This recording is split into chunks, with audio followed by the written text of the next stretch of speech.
इन्वेस्टोनॉमी book केवल आज के जमाने के निवेश के सिद्धांतों को नहीं बताती है, बल्कि शेयर मार्केट के कुछ खास रहस्यों से भी पर्दा उठाती है। यह शेयर मार्केट के प्रति लोगों के मन में बैठी गलत धारणाओं और भ्रांतियों को दूर करती है। इस बुक को अच्छी तरह पढ़कर आप निवेश की एक अच्छी योजना बना पाएंगे और जल्दी ही शेयर मार्केट में निवेश के जरिए यानी कि इन्वेस्टमेंट के जरिए दौलत कमाने में सक्षम हो जाएंगे। इन्वेस्टोनॉमी बुक मौजूदा निवेशकों यानी कि इन्वेस्टर्स के साथ साथ आपके जैसे भावी निवेशकों को सशक्त बनाने का एक सार्थक प्रयास करती है। इन्वेस्टोनॉमी अमीर बनाने की स्टॉक मार्केट गाइड है। ये वीडियो इन्वेस्टोनॉमिक बुक समरी हिंदी में प्रांजल कामरा के द्वारा लिखी गई है। इन्वेस्टोनॉमिक बुक का हिंदी सारांश इसमें पूरा आपको मिल जाएगा। यह बुक बिगिनर्स के लिए एक बेस्ट शेयर मार्केट गाइड की तरह है। दोस्तों, क्या आप भी दुनिया भर के अरबपतियों से इंस्पायर्ड हैं और आप भी उन्हीं की तरह अमीर बनने का सपना देख रहे हैं? क्या अभी शेयर मार्केट के उतार चढ़ावों और इसमें निवेश के नतीजों को लेकर उलझन में हैं? क्या सच में आपको शेयर मार्केट में इन्वेस्ट करने से डर लगता है? अगर आपका जवाब हाँ है, तो आपको इन्वेस्टोनॉमी बुक समरी इन हिंदी ज़रूर ये वीडियो पूरा देखना चाहिए। आइए इन्वेस्टोनॉमी बुक समरी इन हिंदी की शुरुआत करने से पहले इस किताब के लेखक प्रांजल कामरा के बारे में थोड़ा सा जान लेते हैं कि प्रांजल कामरा कौन है। प्रांजल कामरा इन्वेस्टोनॉमी बुक के ऑथर होने के साथ साथ भारत के सक्सेसफुल फाइनेंशियल एक्सपर्ट्स में से एक हैं, जो अपने यूट्यूब चैनल के जरिए फाइनेंशियल जानकारियां देकर इन्वेस्टर्स को एजुकेट करते हैं। इनके यूट्यूब चैनल पर 45 लाख से भी ज़्यादा सब्सक्राइबर्स हैं और ये SEBI registered investor advisory Finology ventures private limited के सीईओ भी हैं, जो छत्तीसगढ़ की पहली और एकमात्र सेबी रजिस्टर्ड इन्वेस्टमेंट एडवाइजरी है। Pranjal Kamra national institute of securities market के पूर्व स्टूडेंट हैं और इन्होंने HNLU Hidayatullah national law university से लॉ की डिग्री प्राप्त की है। इनके अंदर इन्वेस्टमेंट को लेकर तुरंत और सही फैसले लेने की क्षमता है, जिसके कारण मात्र 27 साल की उम्र में इन्होंने काफ़ी नाम कमाया है फाइनेंशियल इंडस्ट्री में।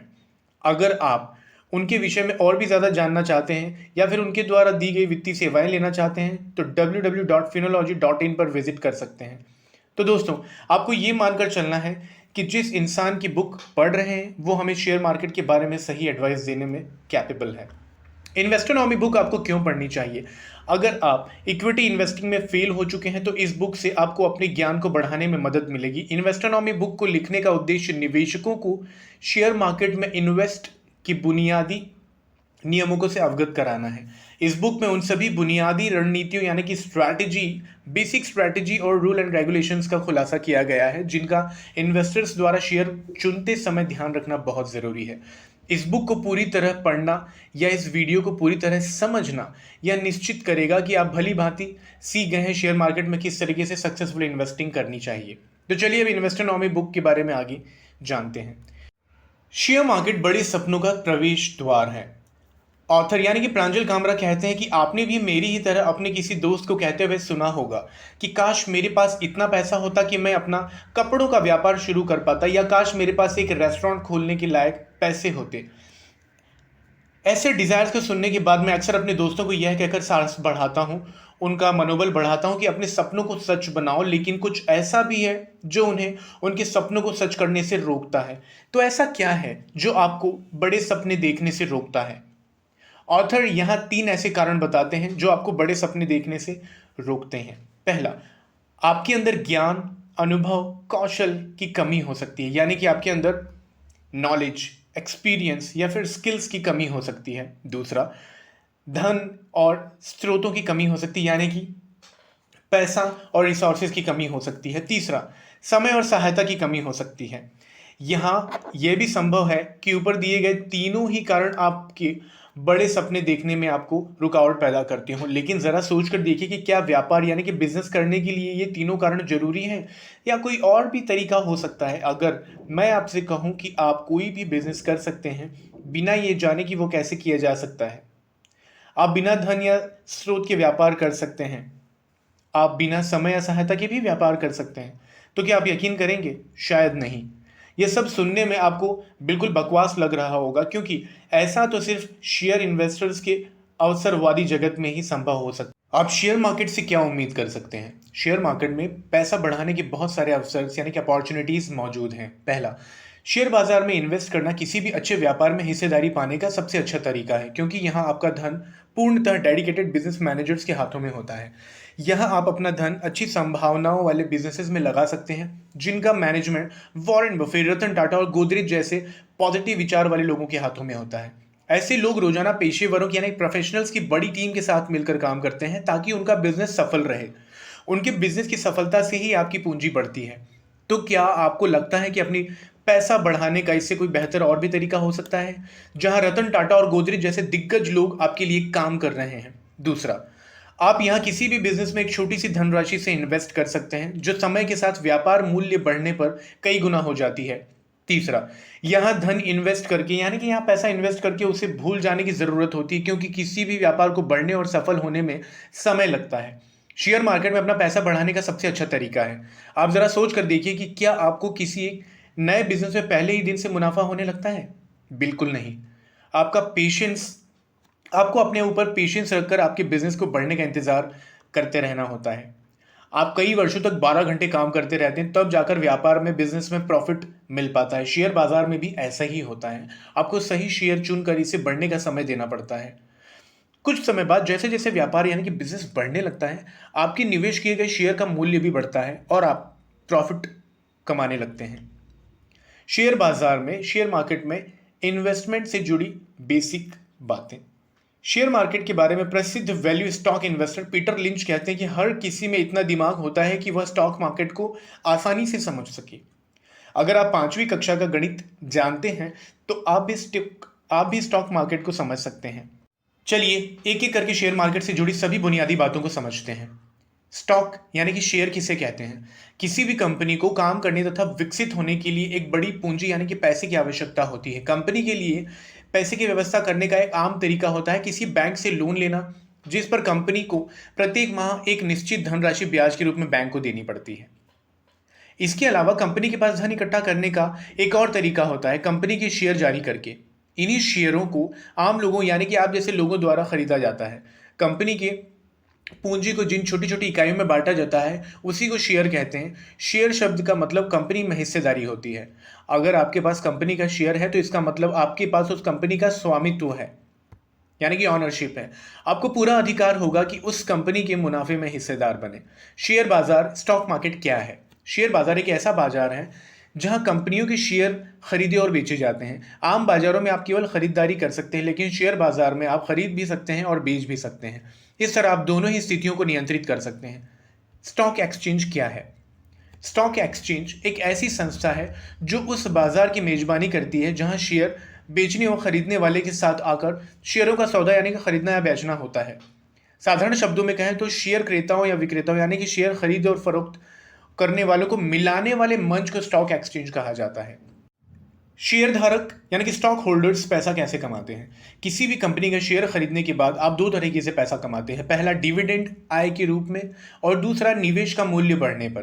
पहला, डिविडेंड आय। किसी भी कंपनी द्वारा कमाया गया मुनाफा या तो पुनः बिजनेस में यानी कि री इन्वेस्ट कर दिया जाता है या आय के हिस्से के रूप में शेयर धारकों के बीच बांट दिया जाता है। शेयर धारकों को दिए जाने वाले मुनाफे के हिस्से को डिविडेंड कहा जाता है।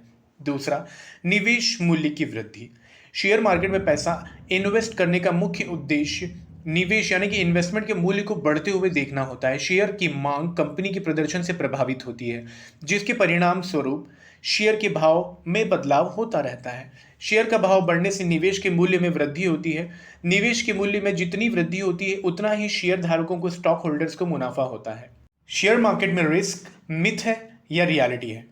विलियम फेदर कहते हैं कि शेयर बाजार की सबसे मजेदार बात यह होती है कि हर बार जब कोई भी व्यक्ति खरीद रहा होता है तो दूसरा व्यक्ति सेम टाइम में बेच रहा होता है और दोनों ही अपने आप को स्मार्ट समझ रहे होते हैं। क्या आप नुकसान से डरते हैं? क्या आप शेयरों में अपनी मेहनत की कमाई को डुबा चुके हैं? क्या आपको शेयर मार्केट रिस्की लगता है? अगर हाँ, तो ये वीडियो आपकी आंखें खोल देने वाला साबित होने वाला है। ज्यादातर लोग शेयर मार्केट में पैसों की इन्वेस्टमेंट को जुआ खेलने के समान समझते हैं, जहां कुछ ही पलों में आप पैसे की गंवाने की संभावना ज्यादा होती है।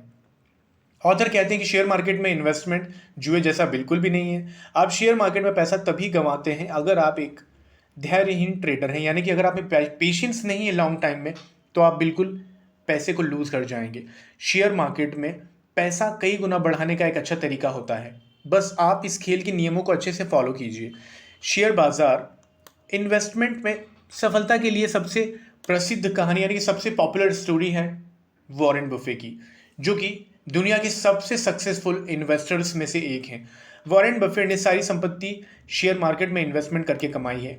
अब विडंबना यह है कि वित्तीय गुरु न होने के बाद भी, यानी कि फाइनेंशियल गुरु न होने के बाद भी, वॉरेन बफेट आज एक मल्टी बिलियनियर हैं, जो कि शेयर मार्केट की देन है। शेयर मार्केट इन्वेस्टमेंट आज भी हमारी शिक्षा व्यवस्था यानी कि एजुकेशन सिस्टम का हिस्सा नहीं बन पाया है। हमें किसी भी स्कूल या कॉलेज में यह नहीं सिखाया गया है कि शेयर मार्केट में इन्वेस्टमेंट कैसे करना है। इसीलिए आज भी हम लोग शेयर मार्केट में इन्वेस्टमेंट के बेसिक चीज़ों से अनजान हैं। आखिर क्यों आज भी ज़्यादातर लोग शेयर मार्केट में इन्वेस्टमेंट करने से डरते हैं, इस बात को समझना बहुत ज़रूरी है। पुराने समय में शेयर मार्केट के भाव बोली लगने के आधार पर तय किए जाते थे। प्रभावी कानून व्यवस्था न होने के कारण अनेक अनुचित स्पेकुलेशन हो जाते थे, जिससे भीतर के लोग भारी मुनाफा कमाते थे और बेचारे गरीब इन्वेस्टर्स धन कमाने के चक्कर में फंस जाते थे, जिसके कारण शेयर मार्केट की छवि धीरे धीरे खराब होने लगी। और उसी का प्रभाव आज भी दिखाई देता है, जिसके चलते आज भी ज़्यादातर लोग शेयर मार्केट में इन्वेस्टमेंट करने से डरते हैं। लेकिन 2 अप्रैल 1992 में security and exchange board of India यानी कि सेबी नाम की रेगुलेटरी बोर्ड का गठन हुआ, जो भारत में शेयरों का केंद्रीय नियंत्रण करता है। यह ऑर्गेनाइजेशन सभी निवेशकों के हित में कार्य करती है। आज के समय में यह कहना गलत नहीं होगा कि शेयर बाजार बिल्कुल शीशे के जैसा साफ सुथरा है। यह आपको वैसा ही दिखता है जैसा आप इसे देखना चाहते हैं। Share market versus other financial investments. ज़्यादातर लोग आज भी जब इन्वेस्टमेंट के बारे में सोचते हैं तो उनके दिमाग में सबसे पहले गोल्ड में निवेश करने का विकल्प आता है। अगर उनके पास पैसा ज़्यादा है तो वो ज़मीन खरीदने का विकल्प चुनते हैं, लेकिन वो ये नहीं जानते कि किस विकल्प को चुनकर उनको अधिक रिटर्न मिलेगा। अब हम ये समझने की कोशिश करेंगे कि इक्विटी, डिबेंचर, प्रॉपर्टी और गोल्ड इन्वेस्टमेंट्स किस तरह से काम करते हैं और कौन से विकल्प चुनकर आपको ज़्यादा रिटर्न मिलेगा। पहला, डिबेंचर। डिबेंचर सिर्फ एक बॉन्ड है। जब कंपनियों को फाइनेंशियल सपोर्ट की आवश्यकता होती है तो कंपनी एक निश्चित ब्याज दर पर पैसा उधार लेती है। यदि आप डिबेंचर में निवेश करते हैं तो आपको एक फिक्स्ड रिटर्न के साथ अपना जमा किया गया मूलधन भी वापस मिल जाता है। दूसरा, प्रॉपर्टी। प्रॉपर्टी में इन्वेस्टमेंट करने के लिए बहुत बड़ी पूंजी की आवश्यकता होती है, जो गरीब इंसान के लिए सपना देखने से कम नहीं है। प्रॉपर्टी की कीमत बढ़ने में काफ़ी समय लगता है। यहाँ अच्छे रिटर्न्स पाने के लिए आपको धैर्य रखना पड़ता है। तीसरा, गोल्ड। पिछले कुछ सालों में गोल्ड की बढ़ती मांग के चलते इसके मूल्य में अच्छी खासी बढ़ोतरी देखने को मिली है। सेटिस्फैक्ट्री रिटर्न्स कमाने वाले इन्वेस्टर्स के लिए यह निवेश एक अच्छा तरीका है, लेकिन इसमें सबसे बड़ी कमी यह पाई गई कि गोल्ड कीमत बढ़ाने का कोई बुनियादी तरीका नहीं होता है। चौथा, इक्विटी। सोना यानी कि गोल्ड, प्रॉपर्टी और बॉन्ड की तुलना में इक्विटी में इन्वेस्ट को ज़्यादा रिस्की माना गया है, लेकिन ये अच्छे रिटर्न पाने का सबसे बेहतरीन विकल्प भी है। इक्विटी इन्वेस्टमेंट तभी बेहतर साबित होता है जब आप उचित दृष्टिकोण के साथ निवेश करते हैं, यानी कि लॉन्ग टर्म पर्सपेक्टिव के साथ इन्वेस्टमेंट करते हैं। पिछले 18 वर्षों का रिटर्न देखने से पाया गया है कि बॉन्ड, प्रॉपर्टी, गोल्ड और इक्विटी में निवेश करने पर इन्वेस्टर्स को, जैसे कि बॉन्ड में 9% का, प्रॉपर्टी में 11% का, गोल्ड में 12% का और इक्विटी में सबसे ज़्यादा यानी कि 14.6 यानी कि 14.6% के रिटर्न प्राप्त हुए हैं। इक्विटी में सबसे ज़्यादा रिटर्न मिलने के बावजूद भी आज भी भारत में शेयरों में निवेश करने की सबसे अंतिम विकल्प माना जाता है। आइए अब जानते हैं कि अच्छे रिटर्न्स के अलावा शेयर बाजार से और क्या लाभ होते हैं। पहला, लॉन्ग टर्म कैपिटल गेन पर कम टैक्स देना पड़ता है। दूसरा, शेयर मार्केट इन्वेस्टमेंट से डिविडेंड जैसी नियमित यानी कि रेगुलर इनकम मिलती है तथा टाइम के साथ साथ निवेश की गई पूंजी का भी, पैसे का भी मूल्य बढ़ता है। तीसरा, शेयर मार्केट में इन्वेस्टमेंट करने पर सोना चोरी तथा प्रॉपर्टी के मामले में अवैध कब्जे जैसी समस्याओं का सामना नहीं करना पड़ता है। शेयर मार्केट में उच्च तरलता यानी कि हाईली लिक्विडिटी और आसानी से सौदा करने का गुण होता है। यहाँ निवेश की गई धनराशि को आप सेकेंडों में वापस निकाल सकते हैं। नए निवेशकों का एक आम सवाल होता है कि क्या इक्विटी इन्वेस्टमेंट बाकी विकल्पों की तुलना में हर बार बेहतर रिटर्न देता है? तो इसका सीधा सा जवाब है नहीं। हालांकि पिछले कुछ वर्षों में इक्विटी निवेश के रिटर्न बेहतर रहे हैं, लेकिन फिर भी यह कहना न्यायोचित नहीं होगा कि इसका प्रदर्शन हर समय ही बेहतर रहता है। The psychology of share market investment. Share market में इन्वेस्टमेंट हर उस व्यक्ति के लिए होता है जो इसे करना चाहते हैं। शेयर मार्केट इन्वेस्टमेंट एक आर्ट है और इसमें निवेश करने के लिए आपको ये कला सीखनी होगी। शेयर मार्केट के इन्वेस्टर्स, स्मार्ट जो इन्वेस्टर्स होते हैं, वो पहले ही अधिक अधिक धन कमाने की लालसा में अपना हाथ जला चुके होते हैं। धन गंवाने का ये अनुभव इन नौ सीखिए निवेशक को अनुभवी निवेशक बनाता है।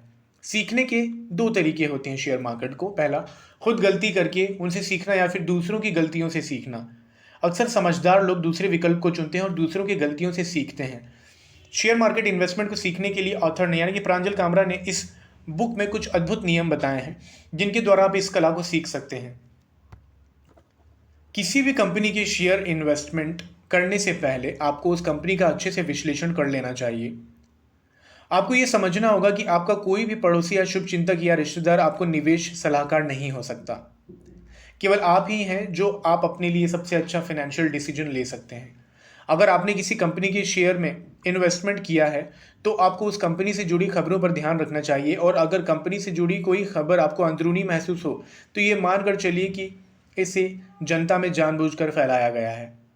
आपको ये बात भी ध्यान रखनी चाहिए कि सोशल मीडिया, फाइनेंशियल संबंधी जो दैनिक पत्र होते हैं, जो मैगजीन्स होती हैं और ऑनलाइन पोर्टल सूचनाएं प्रदान नहीं करते, बल्कि उन्हें निरंतर शोरगुल मचाए रखने के लिए पैसे दिए जाते हैं।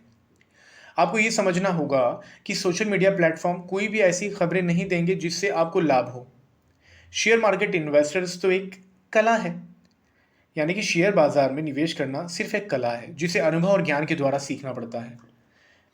एक अच्छा निवेशक बनने के लिए ज़रूरी है ये विशेषताएं। अगर आप एक अच्छा निवेशक बनना चाहते हैं तो आपके अंदर निम्नलिखित विशेषताएं होनी चाहिए जो मैं आपको आगे बताने जा रहा हूं। पहला, सीखने की क्षमता होनी चाहिए आप में नई चीज़ों को। दूसरा, बाजार के रुख के विपरीत जाने की हिम्मत होनी चाहिए। तीसरा, भावनात्मक स्थिरता होनी चाहिए यानी कि इमोशनल स्टेबिलिटी होनी चाहिए। चौथा, पेशेंस होना चाहिए यानी कि धैर्य। पांचवा, भविष्य में ज़्यादा संपत्ति निर्माण करने के लिए शॉर्ट टर्म लालसाओं को त्यागने की इच्छा शक्ति होनी चाहिए, यानी कि हमेशा लॉन्ग टर्म इन्वेस्टमेंट के बारे में सोचना चाहिए। शेयर मार्केट में सही शेयर खरीदने का क्या तरीका होता है? जब भी आप किसी शेयर को खरीदने का विचार बनाते हैं तो सबसे पहले आप शेयर बाजार का भाव देखते हैं, या फिर और शेयर मार्केट में उस पर्टिकुलर स्टॉक का भाव यानी कि प्राइस देखते हैं। वही इसे अच्छी या बुरी खरीद बनाता है। मान लो अगर आपने किसी आईफोन को 40% छूट पर खरीदा है तो ये अच्छी खरीद है, लेकिन अगर आपने उसी आईफोन को उसकी तय कीमत से अधिक पैसे देकर खरीदा है तो ये एक बुरी खरीद है। शेयर का भाव चुनना भी आईपीएल खिलाड़ियों की बोली लगाने जैसा ही है। जिस खिलाड़ी से हमें उम्मीद ज़्यादा होती है हम उसी की बोली उतनी ही ऊंची लगाती हैं। इसी तरीके से अगर आने वाले वर्षों में आपको किसी कंपनी के बेहतरीन प्रदर्शन की उम्मीद है तो आप उसके शेयर की ऊंची कीमत पर खरीद देने के लिए तैयार हो जाएंगे। किसी भी निवेशक यानी किसी भी इन्वेस्टर्स की किसी भी कंपनी से उम्मीदें अलग अलग होती है, इसके लिए उस कंपनी के शेयर का फेयर प्राइस का अनुमान भी अलग ही होगा। शेयर निवेश करना सीखिए। आपने पीटर लिंच का नाम तो सुना ही होगा। ये एक महान शेयर इन्वेस्टर्स हैं। फंड मैनेजर के रूप में उनका ट्रैक रिकॉर्ड सबसे बेहतरीन रहा है। उनको वैल्यू इन्वेस्टिंग के क्षेत्र में सबसे पावरफुल व्यक्ति माना जाता है। किसी भी शेयर का चुनाव करने से पहले आपको पीटर लिंच द्वारा बताई गई गाइडलाइंस का पालन करना जरूरी चाहिए। इनमें से कुछ मुख्य बिंदुओं पर हम आपके साझा कर रहे हैं, आप ध्यान दीजिए। पहला, सिर्फ सहज व्यवसाय के शेयर को खरीदें, यानी कि जो सिंपल बिजनेसेस हैं उनके स्टॉक को खरीदें। आपको सिर्फ उस कंपनी के शेयर खरीदने चाहिए जिसके बिजनेस को आप अच्छे से समझते हो, क्योंकि आप जिस बिजनेस को समझ नहीं सकते आप उसकी शेयर का सही कीमत का आकलन भी कैसे कर पाएंगे। दूसरा, कम रोमांचक उद्योगों में उबाऊ कंपनियों को तलाशना। अगर आपको अपना लक्षित निवेश उबाऊ लग रहा है, यानी कि जो आपने डेडिकेटेड इन्वेस्टमेंट किया है आपको बोरिंग लग रहा है, तो आप बिल्कुल सही ट्रैक पर हैं। हाँ, अगर आपको अपना इन्वेस्टमेंट रोमांचक लग रहा है यानी कि एक्साइटेड लग रहा है तो आपको अपनी निवेश की स्ट्रैटेजी पर फिर से विचार कर लेना चाहिए। इसे एक उदाहरण से समझते हैं। बिटकॉइन अब तक की सबसे सफल क्रिप्टो करेंसी है। इसके मूल्य में उच्च अस्थिरता है, और इसके मूल्य में उच्च अस्थिरता यानी कि हाईली अनस्टेबल है ये, और हाईली उसी के कारण इसकी बढ़ोतरी हुई है, जिसके कारण इसके भाव में काफ़ी उतार चढ़ाव आया है। अधिक जोखिम वाले निवेशकों को यह पसंद आया क्योंकि उन्हें शेयरों के चढ़ते भाव देखना अच्छा लगता है जिससे वे पैसा कमा पाते हैं। लेकिन शेयर मार्केट में मात्र अस्थिरता ही हमेशा आपको सफलतापूर्वक सुनिश्चित नहीं करा सकती। इसके लिए जो शेयर ट्रेडर्स अधिक अस्थिरता वाले शेयर का चुनाव करते हैं उनको अक्सर निराशा ही हाथ लगती है। तो आपको चाहिए कि जो बोरिंग हो, जो धीरे धीरे ग्रो करते हो लेकिन कंटिन्यूअसली ग्रो करते हो, आपको उन शेयर्स पे फोकस करना चाहिए। तीसरा, अटल कंपनियों को पहचानें। आपको ऐसी कंपनियों में निवेश करना चाहिए जो कि स्ट्रॉन्ग मैनेजमेंट का बैकग्राउंड रखती हैं और जिनकी कार्यशैली आपको बहुत अच्छी लगती है, क्योंकि ऐसी कंपनियां हारने के बावजूद भी अपनी सफल वापसी करेंगी और मार्केट में फिर से प्रॉफिट जनरेट करेंगे। ऐसी कंपनियों को वॉरेन बफेट ने द इनएविटेबल यानी कि अटल नाम दिया है। चौथा, धैर्यवान निवेशक बने यानी कि पेशेंस रखें। एक बात का हमेशा ध्यान रखें कि किसी भी काम को जल्दबाजी में करने से वो काम बिगड़ जाता है। इसीलिए किसी भी कंपनी के शेयर को चुनना सबसे पहले आपको उस कंपनी के बारे में अच्छे से पढ़ना चाहिए और सभी ज़रूरी जानकारियां जुटाने पर फोकस करना चाहिए। पांचवा, पढ़ी या सुनी गई सलाह पर कभी यकीन न करें। किसी भी कंपनी में इन्वेस्टमेंट करने से पहले आपको गहराइयों से उस पर रिसर्च करने का प्रयास करना चाहिए। आपको अखबार या न्यूज़ चैनलों पर शेयर मार्केट से जुड़ी किसी भी खबर पर आंख बंद करके विश्वास नहीं करना चाहिए, क्योंकि वो पेड प्रमोशन भी हो सकता है। छठा, ऐसी कंपनियों का चुनाव कीजिए जो तरक्की कर रही हैं। वॉरेन बफेट कहते हैं कि अगर आप किसी शेयर को अपने पास 10 सालों तक नहीं रखना चाहते तो उसे 10 मिनट के लिए भी मत खरीदिए। इसलिए आपको अधिक रिटर्न कमाने के लिए भारत की ऐसी कंपनियां जो तरक्की कर रही हैं उनकी पहचान करके उन पर लॉन्ग टर्म निवेश करना चाहिए। सातवां, भविष्यवाणी के आधार पर फैसले लेने से बचें। किसी शेयर की 1 वर्ष बाद क्या स्थिति होगी यह कोई नहीं बता सकता। इसीलिए आपको ऐसी किसी भी भविष्यवाणी पर विश्वास नहीं करना चाहिए जो आपने कहीं पढ़ी है या फिर कहीं सुन ली है। आपको समझदारी से अच्छी रणनीति बनाकर इन्वेस्टमेंट करना चाहिए। इस कंप्लीट इन्वेस्टोनॉमी बुक को कुछ लाइंस में अगर समअप किया जाए तो वो 4 लाइनें कुछ इस प्रकार होंगी। पहला, सरल व साधारण लोगों को भी शेयर मार्केट में पैसे कमाने का पूरा अधिकार है। दूसरा, कम समय में बाजार वोटिंग मशीन जैसा बिहेव करता है, लेकिन लॉन्ग टर्म में ये वजन करने वाली मशीन जैसा बिहेव करता है। तीसरा, सबसे पॉपुलर बिजनेस का सबसे पॉपुलर शेयर कभी मत खरीदिए। चौथा, हमारे आसपास 2 तरह के भविष्यवक्ता होते हैं, पहले जिन्हें नहीं पता और दूसरे जिन्हें पता ही नहीं कि उन्हें नहीं पता। कुछ शॉर्ट क्वेश्चंस और उनके कुछ शॉर्ट आंसर्स। शेयर मार्केट क्या है? शेयर मार्केट अथवा स्टॉक मार्केट एक ऐसा बाजार है जहां बहुत बड़ी बड़ी कंपनियों के शेयर्स खरीदे और बेचे जाते हैं। ये एक ऐसी जगह है जहां कुछ लोग या तो बहुत सारा पैसा कमा लेते हैं या अपने सारे पैसों को गंवा देते हैं। किसी कंपनी के शेयर को खरीदने का मतलब होता है उस कंपनी में हिस्सेदार बनना। दूसरा, शेयर कब खरीदने चाहिए? पॉपुलर इन्वेस्टर वॉरेन बफेट कहते हैं कि आपको उस समय शेयर खरीदना चाहिए जब पूरा स्टॉक मार्केट डरा हुआ हो, और उस समय शेयर को बेच देना चाहिए जब पूरा बाजार लालच से भरा हुआ हो। इसका मतलब ये कि जब मार्केट डरा हुआ हो तो आपको लालची बन जाना चाहिए और जब मार्केट लालची हो तो आपको डर जाना चाहिए। अगला, भारत में कुल कितने स्टॉक एक्सचेंज हैं? भारत में सेबी से रजिस्टर्ड कुल 23 स्टॉक एक्सचेंजेस हैं, जिनमें से नेशनल स्टॉक एक्सचेंज भारत का सबसे बड़ा स्टॉक एक्सचेंज है जो मुंबई में स्थित है। शेयर मार्केट और स्टॉक मार्केट में क्या अंतर है? शेयर मार्केट और स्टॉक मार्केट में कोई भी डिफरेंस नहीं है, बल्कि इन दोनों का मतलब एक ही है। हिंदी में इसे शेयर मार्केट शेयर बाजार कहते हैं और अंग्रेजी में इसे स्टॉक मार्केट कहा जाता है। भारत का सबसे बड़ा स्टॉक एक्सचेंज कौन सा है? भारत का सबसे बड़ा stock exchange national stock exchange है, जो कि मुंबई में लोकेटेड है। इसकी स्थापना 1992 को हुई थी। यह वर्ल्ड का तीसरा सबसे बड़ा स्टॉक एक्सचेंज है। शेयर मार्केट को समझने के लिए कौन सी बुक पढ़नी चाहिए? शेयर मार्केट को समझने के लिए आप इन बुक्स को पढ़ सकते हैं। पहला, इन्वेस्टोनॉमी जिसका हमने वीडियो क्रिएट किया है अभी, द इंटेलिजेंट इन्वेस्टर, इसे फाइनेंशियल बाइबल भी कहा जाता है। The Warren Buffett way, intraday trading की पहचान, कैसे स्टॉक मार्केट में निवेश करें, एक्सेट्रा। आपके पास कितने शेयर्स होने चाहिए?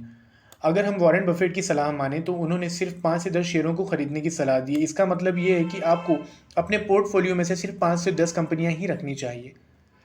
आइए चलते हैं इस बुक के कंक्लूजन की तरफ। इन्वेस्टोनॉमी बुक लिखने का मुख्य उद्देश्य लोगों में शेयर मार्केट की समझ को पैदा करना होता है।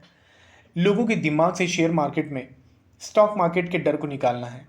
मुझे लगता है कि इन्वेस्टोनॉमी बुक समरी जो हमने बनाई है, इसे समझने के बाद आपको एक बार फिर से इस किताब को ज़रूर पढ़ना चाहिए, क्योंकि यह बुक समरी इस किताब का सिर्फ छोटा सा हिस्सा होता है। हम उम्मीद करते हैं कि इस आर्टिकल को पढ़ने के बाद स्टॉक मार्केट से सभी जुड़ी बुनियादी नियमों को समझने में आपको मदद मिली होगी। दोस्तों, हमारा ये video Investonomy book summary in Hindi आपको कैसा लगा हमें कमेंट करके ज़रूर बताइए। Thank you.